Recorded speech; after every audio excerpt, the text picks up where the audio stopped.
नासोय धरावे ते पाय आधी आधी सद्गुरु वाचोनी सापडे नासोय काय सद्गुरु वाचोनी सापडे नासोय आणि धरावे ते पाय आधी आधी म्हणून सद्गुरु संतांचे पाय आपण धरले पाहिजे। कारण सद्गुरु संतच आपल्याला भगवंताची प्राप्ती करून देतात। त्या भगवंतापर्यंत पोहोचवण्याचं काम सद्गुरु संत करत असतात। कारण एक आजी होत्या पहा आजी, आणि माझं कीर्तन चालू होतं आणि कीर्तन चालू असताना त्या आजीबाई काय करायच्या, माझ्याकडे पायच्या खाली बघायच्या। आता मी म्हणायची बाबा ह्या आजी माझ्याकडे बघत आहेत, हसतायत आणि खाली बघतात, नेमकं झालं तरी काय असावं। म्हटलं आता कीर्तन झाल्या त्या आजींना विचारावं, बरोबर की नाही। परंतु कीर्तन झालं आणि मी त्यांना विचारण्याच्या अगोदर, मी त्यांच्याकडे जाण्या अगोदर त्या आजी माझ्याकडे आल्या। आता म्हटलं चांगलंच काम झालंय, मला त्यांच्याकडे जायच्या अगोदर त्याच माझ्याकडे आल्या। आता मग आजी माझ्याकडे आल्या आणि आजी म्हणाल्या, ताई मला माळ घालायची, ताई मला तुम्हाला गुरु करायचं आणि तुमच्याच हाताने मला माळ घालायची। मी म्हंटल आजी वय किती आहे तुमचं? म्हटल्या 70। आता मी म्हंटल आजी तुम्ही 70 वर्षाच्या झाल्या, अजून तुम्ही माळ घातली नाही, अजून तुम्ही गुरु केले नाही। आजी म्हणाल्या, ताई मी 15 वर्षाची होते। किती? 15 वर्षाची होते आणि 15 वर्षाची असताना माझं लग्न नव्हतं झालं। 18 वर्षाची झाले मग माझं लग्न झालं आणि 18 वर्षाच्या वेळेस मला वाटलं आता माळ घातली पाहिजे, गुरु केले पाहिजे। आणि मला पहिल्यापासून छंद आहे, पहिल्यापासून मला कीर्तन भजन हे आवडतंच पहा। कारण खरं सांगू का तुम्हाला, कारण कीर्तन भजन भागवत हे ऐकायला सुद्धा, हे आवडायला सुद्धा भाग्य लागतं, जन्मीचं भाग्य लागतं। बहुत सुकृतांची जोडी म्हणून विठ्ठली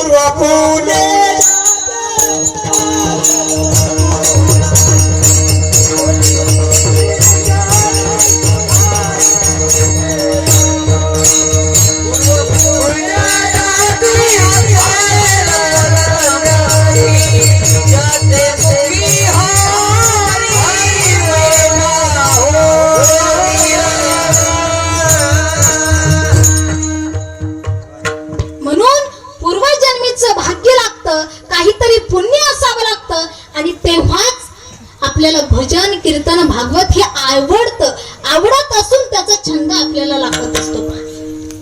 कारण आता मला सांगा इथं जेवण होतं का? जेवायला किती असतात आणि कीर्तनाला किती असतात सांगा बरं? संख्या कोणत्या वर्गात जास्त असते? जेवायच्या वेळेस, बरोबर की नाही? का कीर्तनाच्या वेळेस?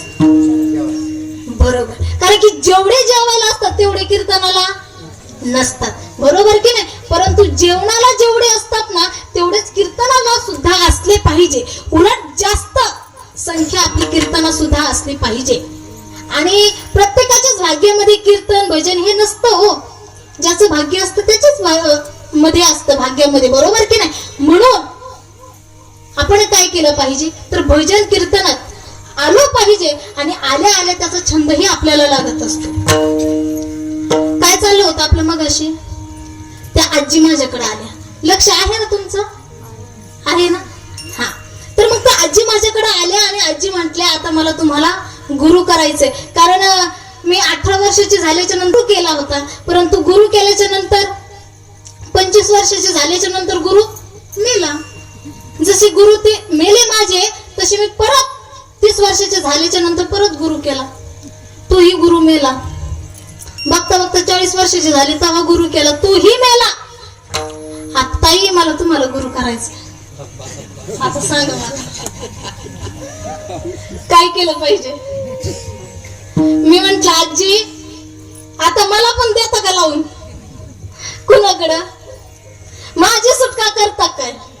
आजी म्हटल्या नाही ताई, परंतु आता मला काय करायचंय? गुरु करायचंय तुम्हाला। मला सांगायचं तात्पर्य काय हो? ज्याला कळतं ना त्यालाच कळतं। म्हणून आपण काय केलं पाहिजे? आपल्या जीवनामध्ये सद्गुरु केलेच पाहिजे। कारण तुम्हाला सांगते, गुरु आणि सद्गुरु, गुरु अनेक असतात, बरोबर की नाही? आई जन्माला घालते, पहिला गुरु कोण? आई। असतात, बरोबर की नाही. आणि तिसरे गुरु आचार्य देव. मातृदेव भव, पितृदेव भव आणि आचार्य देव भव. म्हणजे काय असतं आपले, त्यानंतर आई बाबा आणि नंतर आचार्य, नंतर शिक्षक हे आपले गुरु असतात.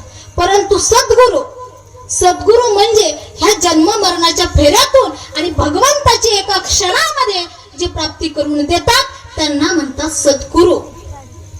म्हणून सद्गुरु आपल्या जीवनामध्ये आलेच पाहिजे. आणि ज्यावेळेस आपल्या जीवनामध्ये सद्गुरु आले तर आपल्याला खऱ्या ह्या जीवनाचा अर्थ कळणार आहे आणि भगवंत जवळ जाण्याचा मार्ग आपल्याला भेटणार आहे. संतन के संग लाग रे,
तेरी अच्छी बनेगी. आणि संतांच्या समागमात गेलं, संतांच्या संगतीत गेलं की आपलं चांगलंच होत असतं, वाईट होत नाही. कारण ते अवतारच त्याच्यासाठी घेतात.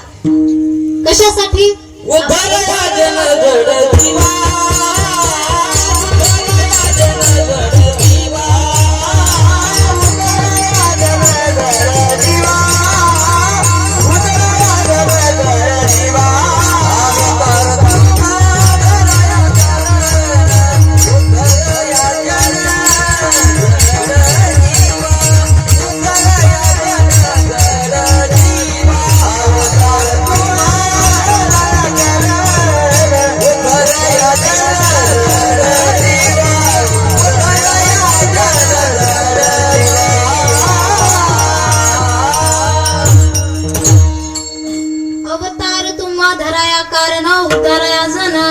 जीवा. कशासाठी? आपल्या जड जीवाचा उद्धार करण्यासाठी सद्गुरु संत अवतार घेत असतात. म्हणून आपल्या जीवनामध्ये सद्गुरु केलेच पाहिजे. म्हणूनच तुकोबारा तिसऱ्या चरणामध्ये म्हणतात